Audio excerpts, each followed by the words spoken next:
উৎসবকে কেন্দ্র করে আমরা বিভিন্ন জায়গা কিন্তু বেছে নেই যে কোথায় যাওয়া যায়। তো বয়সের সাথে সাথে আমার এই বয়সে মোটামুটি মনে হয় যে অনেক জায়গা অলরেডি 100% স্যাচুরেশন পয়েন্ট এসছে, এবং তদ্রূপ বহু জায়গার লোক, ভারতের এবং বিদেশের বহু লোকের ত্রিপুরা সম্পর্কে কিন্তু সম্যক ধারণা অনেকের নেই। আমি কিছুদিন আগেই নারিকেলকুঞ্জে এসেছিলাম, এসে আমার নিজেরই সে ধারণা পাল্টে গেল যে ত্রিপুরার মতো এত সুন্দর একটা জায়গা এই ডুম্বুর লেকে থাকতে পারে। আমার মানে কি বলবো, আমি কোনোদিন ভাবতেই পারিনি, এবং আমি যাওয়ার পরে সব জায়গায় আমি তার বিষয়ে সবাইকে অবগত করেছি। আমি কিছুদিন আগে বা বেশ কয়েকবার দিল্লিতে আমি গেছি, ইউনিয়ন মিনিস্টারদের সাথে আমি দেখা করেছি।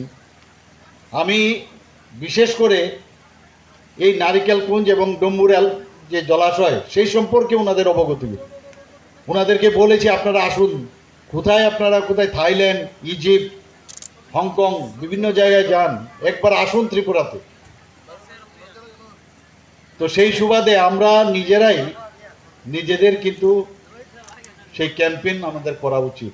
আগামী দিনে আমরা যেটা বলছি যে আমাদের ত্রিপুরা শ্রেষ্ঠ ত্রিপুরা, সেটা আগামী দিন যেন আমরা করতে পারি, সেই দিশায় আমরা কাজ করছি।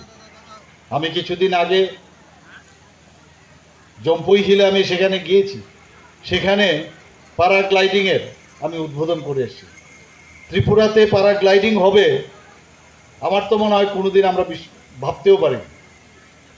তো বিভিন্ন জায়গায় পর্যটকদের আকৃষ্ট করার জন্য আমাদের সরকার সেইভাবে কাজ করছে, সেটা ছবি মোড়াই হোক, সেটা মাতাবাড়িতেই হোক, আমাদের বিভিন্ন যেসব আমাদের উজ্জয়ন্ত প্রসাদই হোক, আমাদের যে আরও যেসব আমাদের জায়গাগুলো আছে পর্যটনের, সেই জায়গাগুলোকে চিহ্নিত করে আমরা আমাদের সরকার এবং আমাদের পর্যটন দপ্তর সেটা চেষ্টা করে চলছে। তো আমরা চাইছি যে তার সুফল সবার কাছে আসুক। বিভিন্ন এই পর্যটন দপ্তরে বিভিন্ন কর্মসূচি আমরা নিয়েছি, আপনারা শুনে খুশি হবেন। সেটা আমি কিছুদিন আগে এনইসির বৈঠকে আমি বলেছি, প্রতি বছরে আমাদের এখানে দেশ এবং বিদেশ থেকে প্রায় 5 লক্ষ পর্যটক আমাদের এখানে আসে। তো সেটাকে আরও বাড়ানো, এখানে আমাদের সব বিষয়ে আমাদের গ্রাফ যেন ঊর্ধ্বমুখী হয়।